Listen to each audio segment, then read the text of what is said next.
बिस्मिल्लाहिर्रहमानिर्रहीम। इतवार का रोज़ है, आप सब घर पे आराम कर रहे होंगे और हम भी बड़े आरामदेह 3 मौज़ूआत के ऊपर बात करेंगे। डोनाल्ड ट्रंप की मुलाकात हुई है मोदी से, क्या सूरत हाल बनी है, मोदी को कितना फ़ायदा होगा, हिंदुस्तान को कितना फ़ायदा होगा, आने वाले दिनों के अंदर पाकिस्तान के लिए क्या चैलेंज होंगे कि जब हिंदुस्तान अगर F-35 तैयार है भारत से ख़रीदता है कि जैसे ऑफ़र दी गई है। माहिरीन कहने हैं कि ऐसा इतना आसानी से मुमकिन नहीं होगा क्योंकि भारत के माजी में अमेरिका के साथ दिफाई मामलात में इतने अच्छे ताल्लुकात नहीं रहे। इसके साथ साथ बात आज करेंगे क्रिकेट की, और क्रिकेट में हम बड़े खुश हैं कि पाकिस्तान के अंदर चैम्पियंस ट्रॉफ़ी का 1996 के बाद पहली मरतबा किसी बड़े इवेंट का जो ICC से मुताल्लिक़ को पाकिस्तान में इनेकाद हो रहा है। बस 2-3 रोज़ ही रह गए। कराची में मैचेस होंगे, पहले पाकिस्तान का मुकाबला होगा न्यूजीलैंड से, बाबर आजम ओपन करेंगे।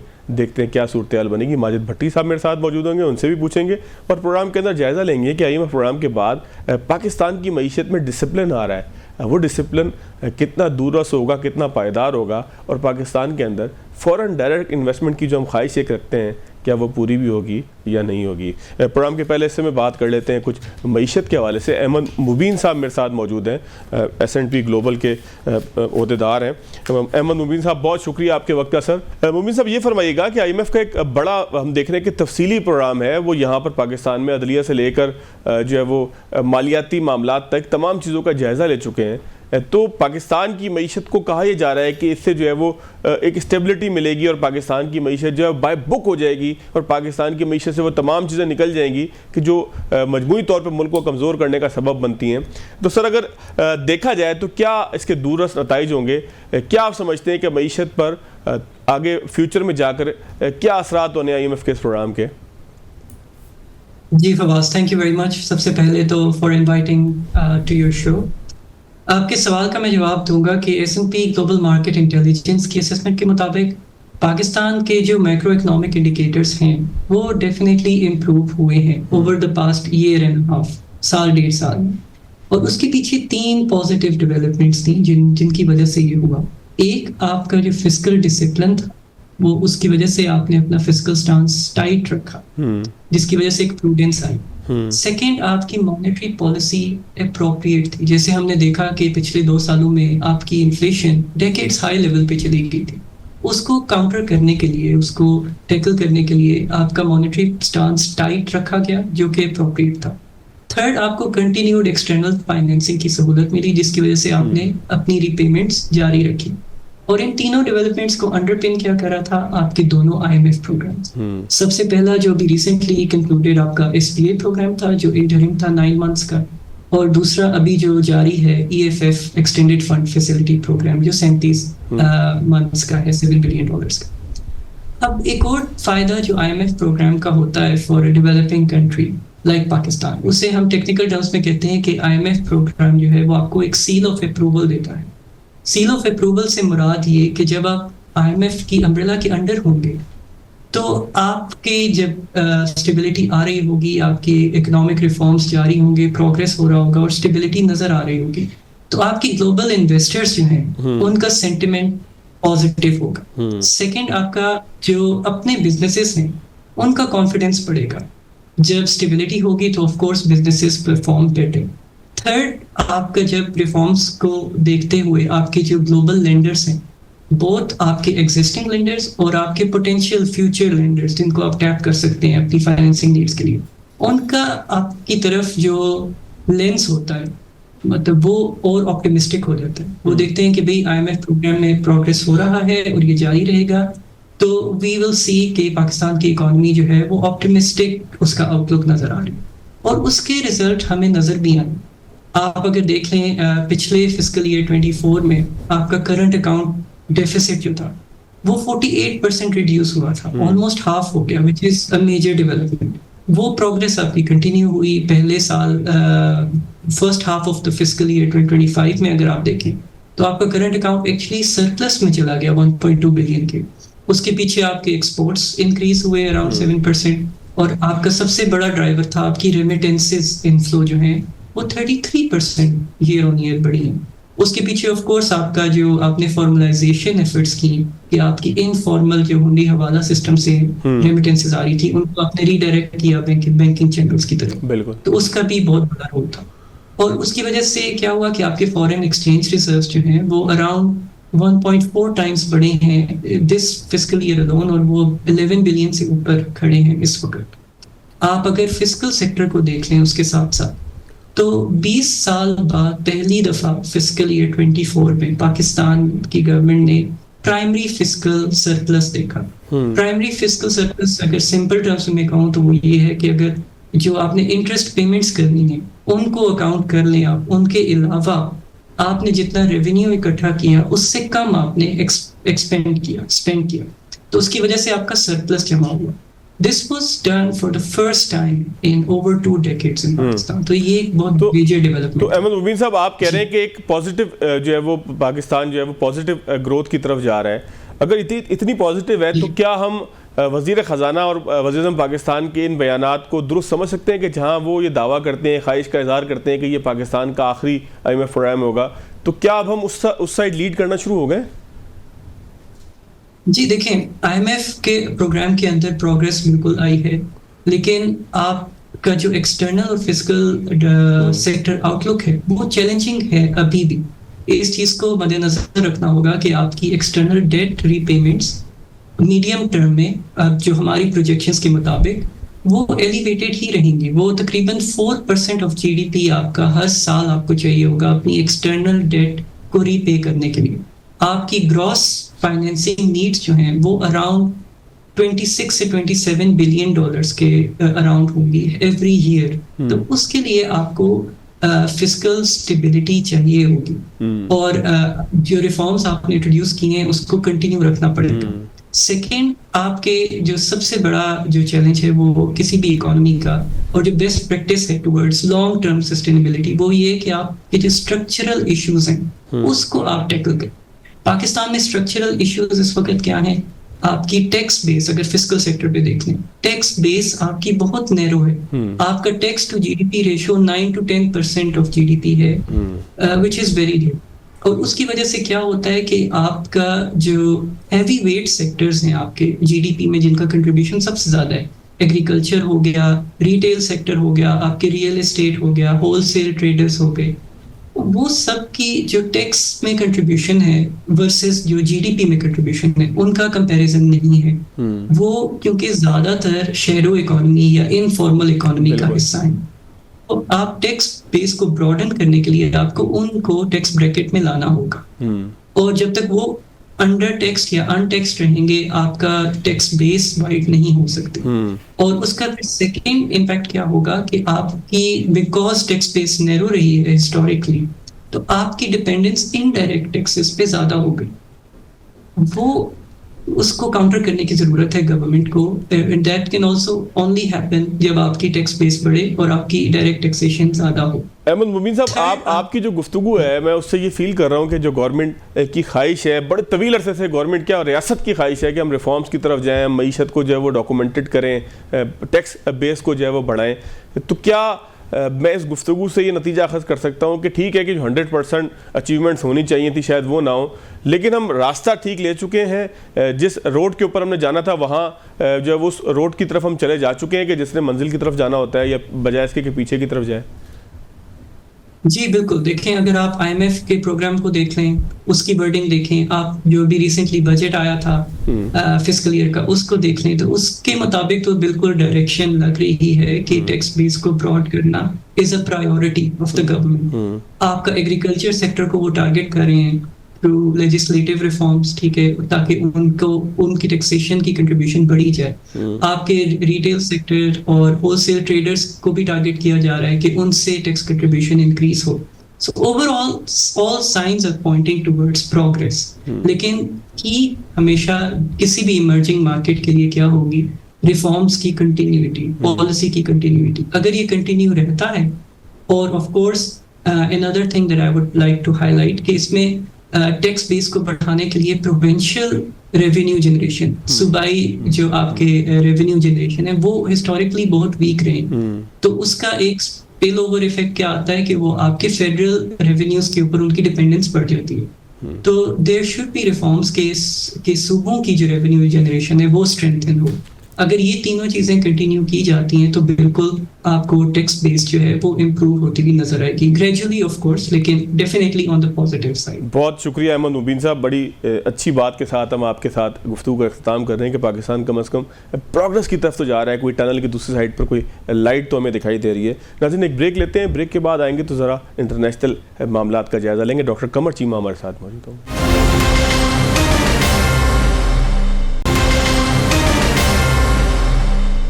ब्रेक के बाद खुशामदीद। डॉक्टर कमर चीमा मेरे साथ मौजूद हैं, आलमी अमूर के माहिर हैं। चीमा साहब, बहुत शुक्रिया आपके वक्त का। चीमा साहब, ट्रंप और मोदी की मुलाकात हुई है, पाकिस्तान के हवाले से क्या हमने खोया है, क्या पाया है? F-35 तैयारों की अगर बात ट्रंप के साथ की जाए तो क्या हिंदुस्तान को अगर वो मिल जाते हैं, पहली बात तो मिलना थोड़ा सा मुश्किल लगता है, ये एक सियासी एलामिया ज़रूर लगता है, लेकिन अगर मिल जाए तो क्या खित्ते में ताकत का तवाज़ुन भी बिगड़ेगा? हिंदुस्तान और जो है वो अमेरिका के ताल्लुकात आने वाले दिनों में आपको कहाँ पहुँचते दिखाई दे रहे हैं सर? बहुत शुक्रिया। देखिए, पहली बात तो ये है कि अमेरिका काफ़ी देर से इंडिया को ये लारे लगा रहा है कि हम आपको दिफाई साजो सामान देंगे।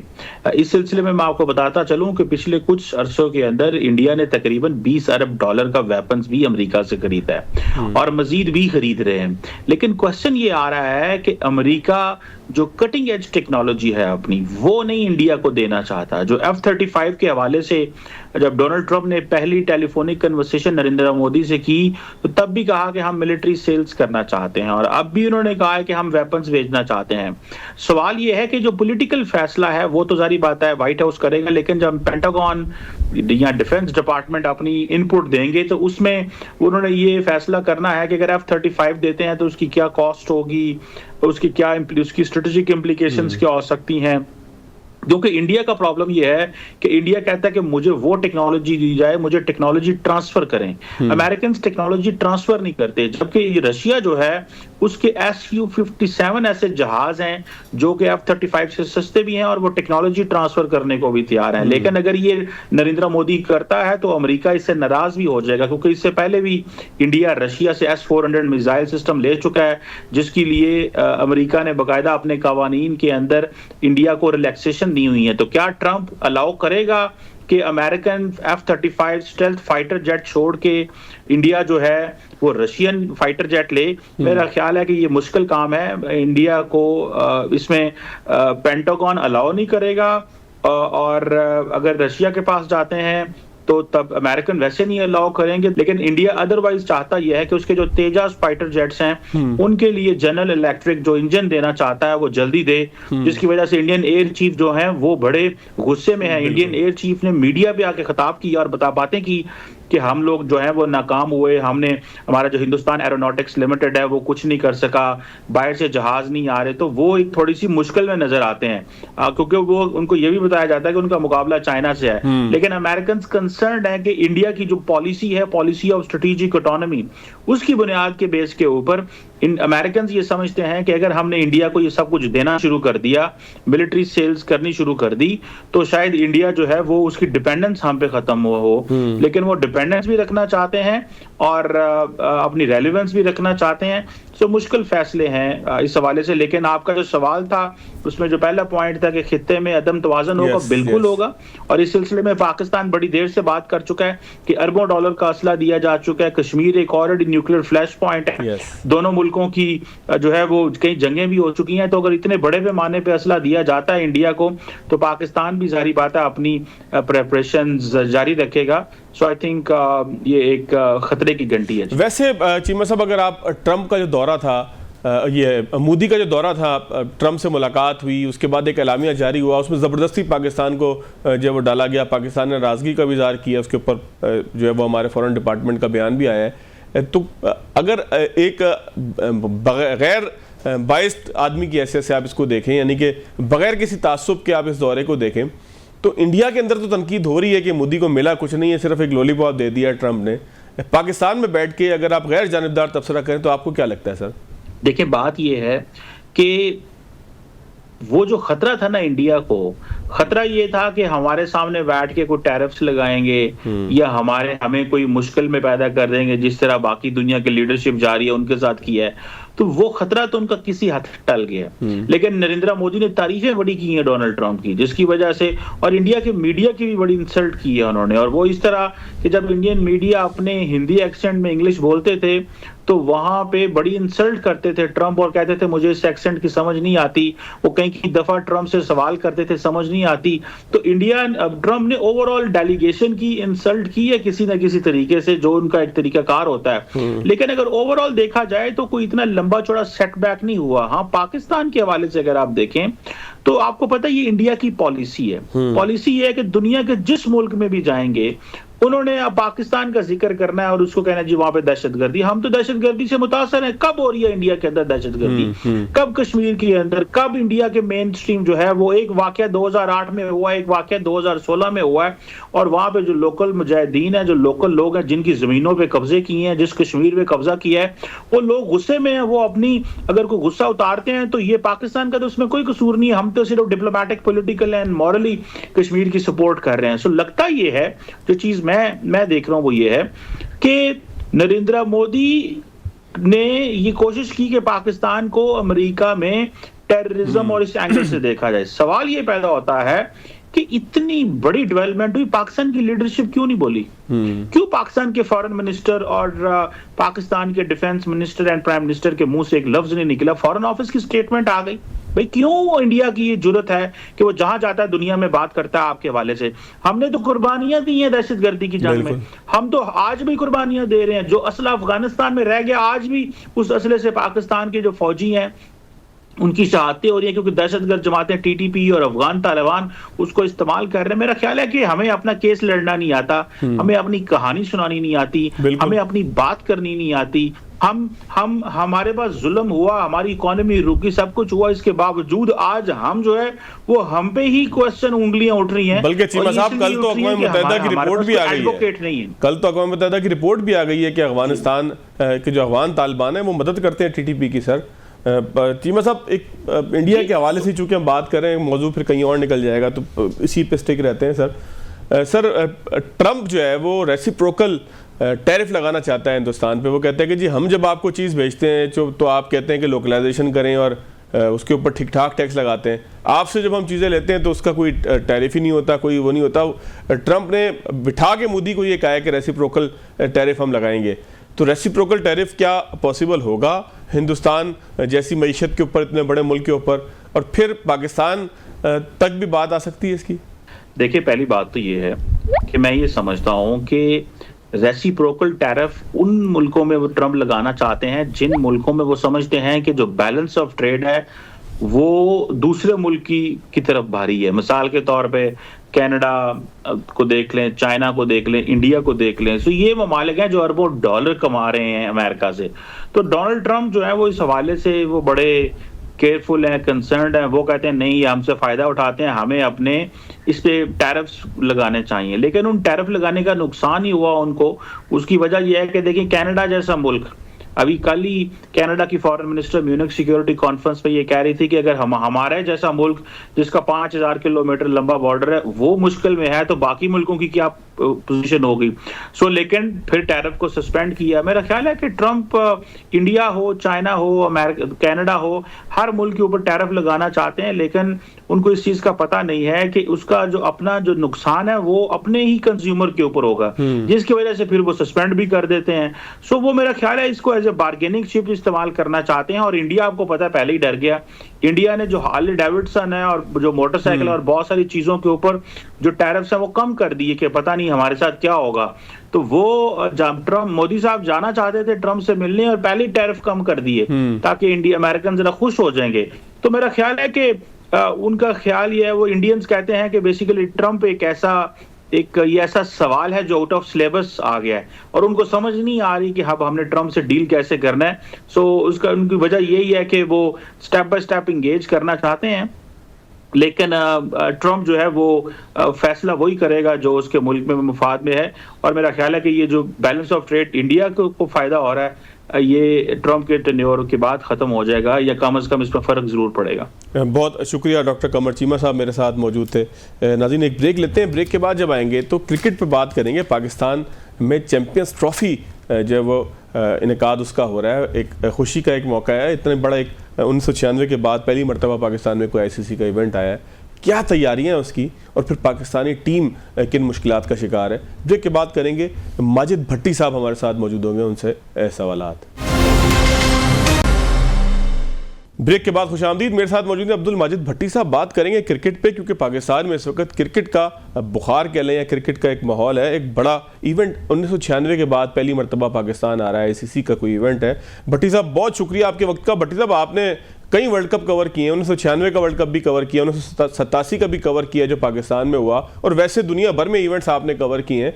तो आईसीसी इवेंट के लिए जो भी इंतजामात शायान शान होते हैं, क्या पाकिस्तान में हो चुके हैं? क्योंकि आपके शहर से, बल्कि आपके शहर के आपके पड़ोस से जो है वो इफ्तिताह होने वाला है इवेंट का, तो तैयारियों के एतबार से, माहौल के एतबार से कैसा फील कर रहे हैं? एक तो खुशी तो आपको ज़ाहिर होगी कि बिल्कुल आपके घर तक ही वर्ल्ड कप जो है वो चैंपियंस ट्रॉफी आ गई है, लेकिन इंतजामात अगर आप देखें दुनिया के बाकी ममालिक से मिला के, तो कैसे हैं सर?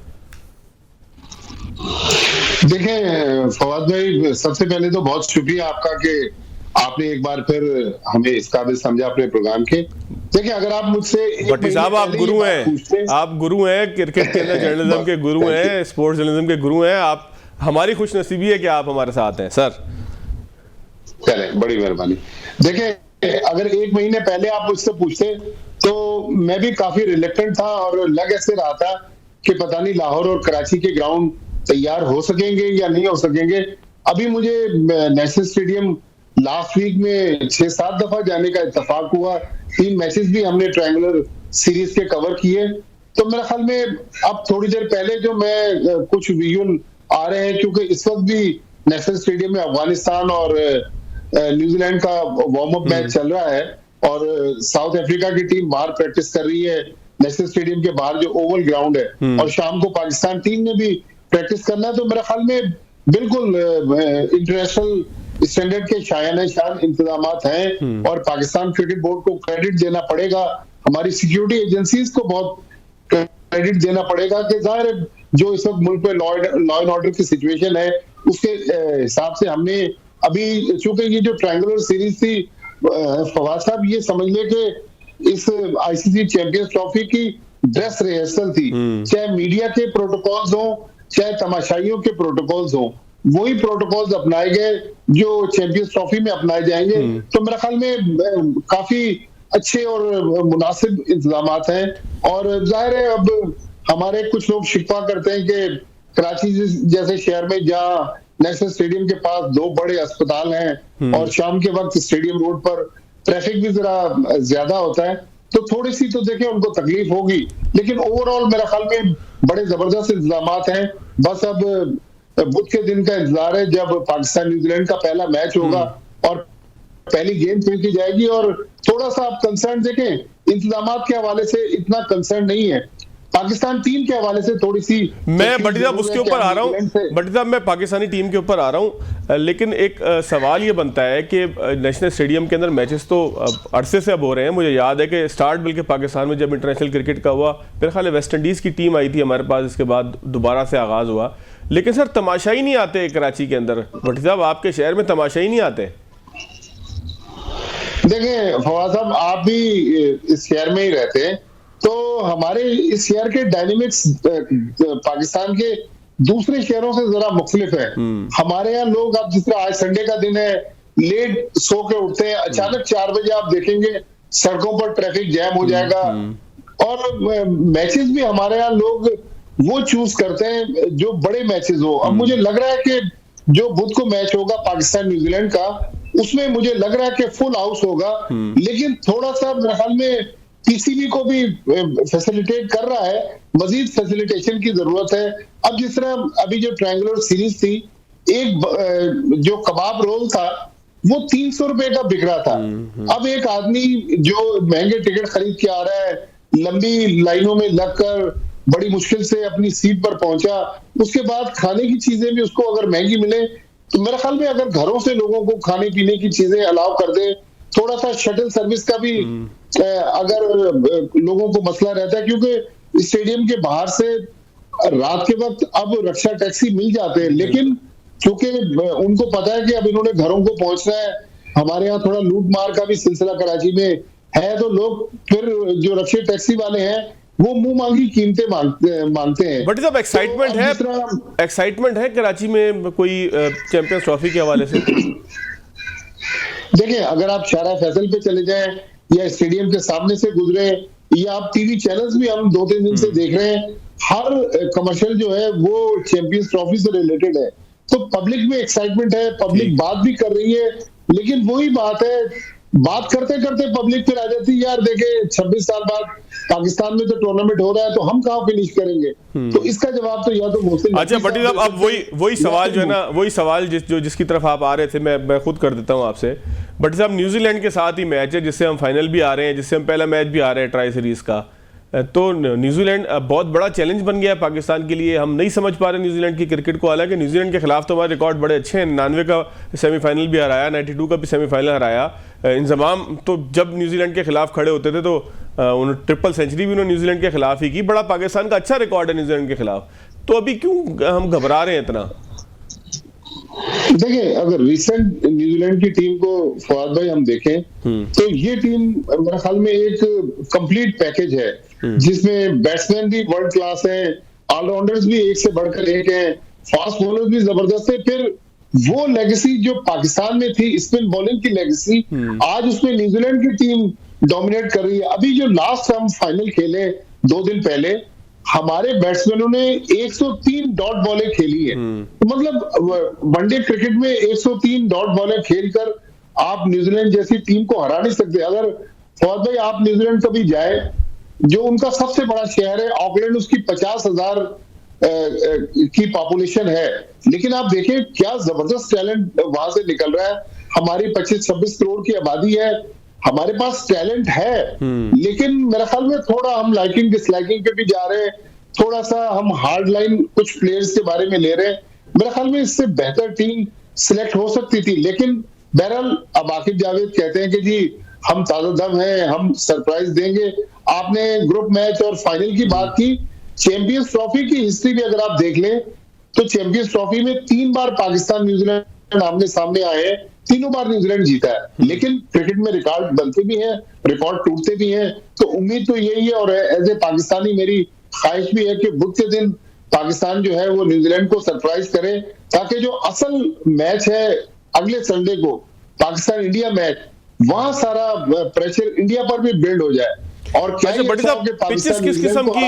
पिचेस किस किस्म की यूज होनी है इन तमाम मैचेस के अंदर, चाहे लाहौर में हो चाहे कराची में हो? ज्यादा स्कोर वाली हैं या कम स्कोर वाली हैं? देखिए फवाद साहब, ये चूंकि आईसीसी का टूर्नामेंट है, सारे इंतजाम वो लोग कर रहे हैं। पिचेस भी आईसीसी के जो पिच क्यूरेटर हैं वो आप पाकिस्तान आए थे, उन्होंने एक एसओपीज बनाकर पाकिस्तान को दी थी, उसके मुताबिक तो हाई स्कोरिंग मैचेस होंगे। लेकिन एक थोड़ा सा कराची, लाहौर में, शायद पिंडी में भी वो मसला हो, ड्यू फैक्टर है। कल रात भी जब मैं 8 बजे ऑफिस से निकला तो गाड़ी के शीशे जो थे बिल्कुल तो अच्छी खासी शब गिरी हुई थी। तो इसका मतलब है कि ड्यू फैक्टर काफी रोल प्ले करेगा इन मैचेस में। और आपको पता है कि कराची में अब तो सर्दियां तकरीबन चली गई, दिन गर्म है, शाम थोड़ी सी ड्यू फैक्टर जो है वो काफी इंपॉर्टेंट होगा। टॉस बड़े मेन रोल प्ले करेंगे। अच्छा भट्टी साहब, एक चीज और बताएं, बाबर आजम आउट हुए, कॉटन बोल्ट जब अभी हुए फाइनल में तो बड़े मायूस थे, बल्ला उन्होंने क्रीज के ऊपर जो है वो छोड़ दिया। एक सीनियर प्लेयर अगर मायूस हो, मैं बाबर आजम का बहुत बड़ा फैन हूँ, लेकिन अगर सीनियर प्लेयर एक मायूस हो, अपने आउट होने के ऊपर परेशान हो, स्ट्रगल कर रहा हो, स्कोर ना कर पा रहा हो, तो ड्रेसिंग रूम के ऊपर क्या इम्पैक्ट आता है? मैं एक क्लिप सुन रहा था इंजी का, उन्होंने कहा कि जी अगर बाबर आजम ड्रेसिंग रूम के अंदर मायूसी का इजहार करेंगे या परेशान दिखाई देंगे तो पूरी टीम के ऊपर इफेक्ट आएगा, क्योंकि वो बड़े सीनियर प्लेयर हैं इस वक्त टीम में, मौजूदा टीम के। तो बाबर आजम के हवाले से सर क्या उम्मीद है? बड़ा लोग सुनना चाहते हैं इस बात को। देखिए, इसमें कोई शक नहीं है कि पाकिस्तान के पास अगर कोई रियल सुपरस्टार है तो वो बाबर आजम है, लेकिन उनकी रिसेंट फॉर्म और खास तौर पर व्हाइट बॉल फॉर्मेट में जो उनकी बैटिंग फॉर्म है वो उनके शाया निशान नहीं है। और जो हमने परसों रात को आकिब जावेद की प्रेस कॉन्फ्रेंस सुनी और जो टीम मैनेजमेंट कह रही है कि हमने बाबर आजम को बिठाकर समझाया और उनसे कंसल्टेशन के बाद उनको ओपनिंग करवाने का फैसला किया गया। आकिब जावेद ने यह भी कहा कि अगर पहली गेंद पर ओपनर आउट हो जाए तो दूसरी गेंद पर तो बाबर आजम को ग्राउंड में जाना पड़ता है। तो मेरा ख्याल में कोई शक नहीं कि बाबर आजम में एक मीडिया सेशन था, उसमें वो ये भी कह रहे थे कि भाई मुझे अब किंग शिंग कहना बंद कर दें, मैं बाबर आजम हूं। लेकिन बाबर आजम को मेरे ख्याल में थोड़ा सा नॉर्मल करने की जरूरत है। आकिब जावेद, मोहम्मद रिजवान जो पाकिस्तान के कैंप में सीनियर लोग हैं, वो उनसे पूछें अगर वाकई वो कंफर्टेबल नहीं है एज ए ओपनर तो उनकी पोजीशन चेंज कर दे। मेरे जाती ख्याल में जाहिर है अब टूर्नामेंट शुरू हो गया, टीम चेंज नहीं हो सकती। अगर थोड़ी सी बेहतर सिलेक्शन होती, शान मसूद को एज ए ओपनर हम सिलेक्ट कर लेते। बाबर आजम चूंकि अपने कैरियर में इस 3 मैचेस अभी जो हुए हैं इस ट्रायंगुलर टूर्नामेंट के, बाबर आजम का पूरा कैरियर या चौथे नंबर पे खेले, लेकिन ज्यादा नंबर उनका 3 रहा है, तो उनको नंबर 3 पर भेजते। लेकिन अब अगर बाबर आजम कहते हैं कि मैं नंबर 3 पर खेलूंगा, मेरा अपना ख्याल है कि बाबर आजम बड़े बैट्समैन है, बड़े मैच के प्लेयर है, तो मुझे लग रहा है कि बाबर आजम एक मैच विनिंग नॉक खेलेंगे, अपने लिए भी आसानियां करेंगे और पाकिस्तान टीम के लिए भी उम्मीद की किरण बनेंगे। बिल्कुल, अल्लाह ताला आपकी ज़बान मुबारक करे भट्टी साहब के बाबर आजम ऐसी परफॉर्मेंस दे सकें कि जिससे हम फ़ख्र कर सकें और बड़े मैच का बड़ा प्लेयर हो। खुशदिल शाह और फ़हीम अशरफ साहब के हवाले से सोशल मीडिया भरा हुआ है, सवाल करना था लेकिन वक्त कम है, तो भट्टी साहब फिर किसी और मौके पे आपसे ज़रूर बात करेंगे। हो सकता है चैंपियंस ट्रॉफी के दरमियान आपको ज़हमत दें अगर आपके पास वक्त हुआ। नाज़रीन, आज के प्रोग्राम से इतनी इजाज़त दीजिएगा। अल्लाह हाफ़िज़।